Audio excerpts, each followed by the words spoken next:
इस कहानी में हम 4 मुख्य किरदारों को देखेंगे। पहला सैम है, जो समूह का जिम्मेदार नेता है। हमेशा आगे की सोचता है और अपनी सुरक्षा के बारे में सावधान रहता है। जब वह हवेली के बारे में उत्सुक होता है तो उसे लगता है कि कुछ ठीक नहीं है, और जैसे जैसे वे करीब आते हैं वह और अधिक हिचकिचाने लगता है। दूसरा मैक्स था, जो एक निडर रोमांच साधक था, जो प्रेतवाधित हवेली का पता लगाने के लिए उत्सुक था और लगातार समूह को आगे बढ़ाता था। उसे अच्छा डर पसंद है और वह किसी भी खतरे के संकेत को उत्साह के हिस्से के रूप में खारिज कर देता है। तीसरा व्यक्ति एम्मा है, जो तर्कसंगत है, हमेशा अलौकिक कहानियों पर संदेह करती है और तर्क पर अधिक ध्यान केंद्रित करती है। वह आसानी से डरता नहीं है और महल की भूत की कहानियों को महज मिथक मानकर खारिज कर देता है। और चौथा लिली था, जो समूह की सहज और संवेदनशील सदस्य थी, जो अक्सर उन चीज़ों से असहज होती थी जिन पर दूसरे ध्यान नहीं देते। अपनी दादी की चेतावनियों से पीड़ित, वह महल में प्रवेश करने से सबसे अधिक डरती और झिझकती है। कहानी की शुरुआत होती है 4 दोस्तों, लिली, मैक्स, सैम और एमा से, जो एक ठंडी शरद शाम को जंगल में साइकिल चला रहे होते हैं। वे जंगल के किनारे एक पुराने वीरान हवेली पर पहुंचते हैं, जो मुड़ी हुई पेड़ों और घने कोहरे में आधी छिपी होती है। हवेली के डरावने इतिहास और वहां के भूतों के बारे में सुनी सुनाई बातों से आकर्षित होकर वे इसे एक्सप्लोर करने का फैसला करते हैं।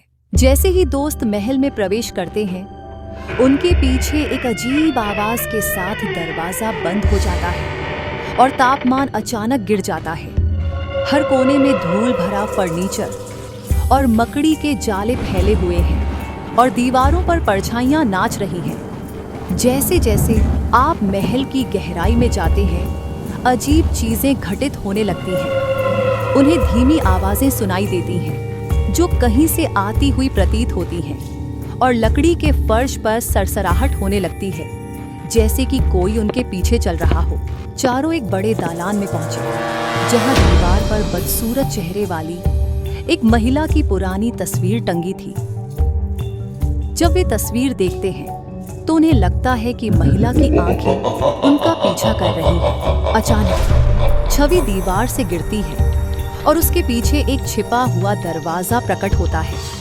उत्सुकतावश उन्होंने दरवाजा खोला और एक संकीर्ण सीढ़ी से नीचे चले गए, जो एक अंधेरे तहखाने की ओर जाती थी। तहखाने में उन्हें एक पुरानी धूल भरी लाइब्रेरी मिलती है, जो प्राचीन पुस्तकों और अजीब वस्तुओं से भरी हुई है।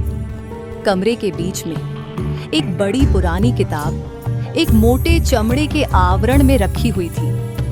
जैसे ही उन्होंने किताब खोली, कमरे में अचानक हवा का झोंका आया, जिससे उनकी लालटेन बुझ गई।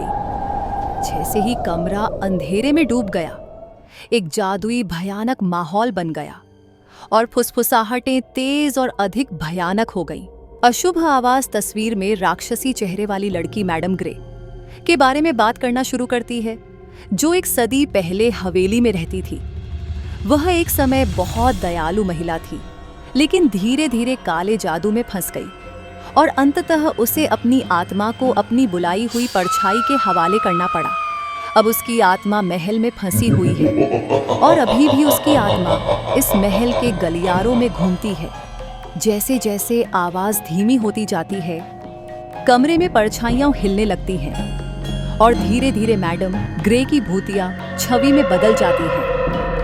चारों दोस्तों को एहसास हुआ कि उन्होंने उसकी आत्मा को जगा दिया है और वह गुस्से में है। वे जल्दी से किताब उठाते हैं और भाग जाते हैं। जब महल हिलने लगता है तो वे सीढ़ियों से ऊपर भाग जाते हैं। दरवाजे उनके पीछे बंद हो गए और महल धीरे धीरे खंडहर में तब्दील होने लगा। बाहर वे देखते हैं कि इमारत मलबे में तब्दील हो गई है।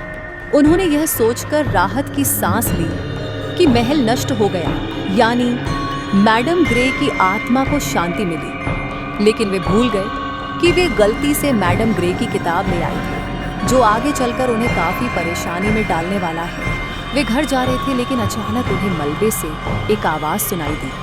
जिससे वे फिर से चिंतित हो गए। मलबे से आ रही आवाज भूतिया आवाज थी जो उन्होंने बेसमेंट में सुनी थी। उसने कहना जारी रखा, क्या तुम्हें लगता है कि एक घर को नष्ट करने से मैं इतनी आसानी से मर जाऊंगा? मैं इतनी आसानी से नहीं मारा जाऊंगा। मैं और मजबूत होकर वापस आऊंगा। चारों दोस्तों ने एक दूसरे की ओर देखा और डर गए कि मैडम ग्रे की आत्मा अभी तक मुक्त नहीं हुई है। चारों दोस्त घर के लिए निकलने लगे, लेकिन अचानक सैम कांपते हुए कहता है, दोस्तों रुको, कुछ सही नहीं लग रहा। मैक्स पीछे मुड़कर कहता है, क्या हुआ सैम? एम्मा चिंतित होकर पूछती है, तुमने कुछ सुना क्या? मुझे नहीं पता, बस ठंड महसूस हो रही है। ऐसा लग रहा है कि कोई हमें देख रहा है। लिली चौंक कर कहती है। अरे सैम, तुम्हारे बैग में ये क्या चमक रहा है? सैम अपने बैग से किताब निकालता है जो अब चमक रही है। सभी दोस्त उसके चारों ओर इकट्ठा होते हैं। उनकी आंखें आश्चर्य से फैल जाती हैं। ये कुछ अच्छा नहीं है। सैम किताब खोलो, हमें देखना होगा कि क्या हो रहा है। सैम झिझकता है, लेकिन फिर किताब खोल देता है। वह पन्ने पलटने लगता है और वे देखते हैं कि एक खाली पन्ने पर अजीब निशान बन रहे हैं। सैम उन निशानों को पढ़ते हुए कहता है, वो कभी नहीं गई। एम्मा फुसफुसाते हुए कहती है।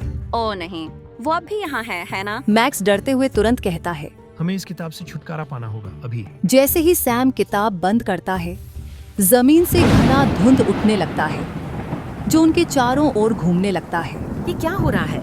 ये धुंध कहाँ से आ रही है? मुझे कुछ महसूस हो रहा है। ऐसा लग रहा है जैसे ये परछाइयाँ जिंदा हो रही हैं। हमें यहाँ से निकलना होगा, इससे पहले कि देर हो जाए। धुंध के बीच से मैडम ग्रे की भूतिया आकृति उभरने लगती है। सैम पीछे हटते हुए कहता है, वो कभी नहीं गई। ये वही है, मैडम ग्रे। वो हमसे क्या चाहती है? मुझे मुक्त करो।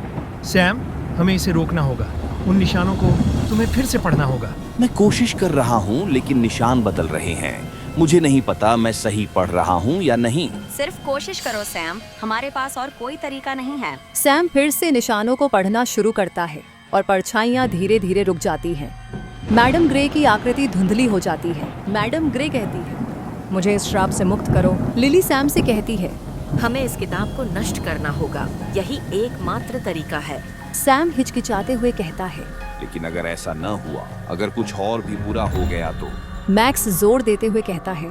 हमारे पास सोचने का समय नहीं है, इसे फेंक दो अभी। सैम गहरी सांस लेकर अपने दोस्तों की ओर आखिरी बार देखते हुए किताब को परछाइयों के घूमते हुए घेरे में फेंक देता है। जैसे ही किताब परछाइयों में गायब हो जाती है, धुंध उठ जाती है और मैडम ग्रे की आकृति फीकी हो जाती है। मैडम ग्रे कहती है, धन्यवाद। दोस्त देखते हैं कि परछाइयाँ हवा में मिल जाती हैं और केवल खामोशी रह जाती है। वे खड़े रहते हैं, सांस लेने की कोशिश करते हैं। एम्मा गहरी सांस लेते हुए कहती है, क्या यह खत्म हो गया है ना? मैक्स धीरे धीरे सिर हिलाते हुए कहता है, मुझे भी ऐसा ही लगता है, लेकिन मैं पूरी तरह से यकीन नहीं कर सकता। लिली चारों ओर देखते हुए कहती है, चलो यहाँ से निकल चलें, ठीक है?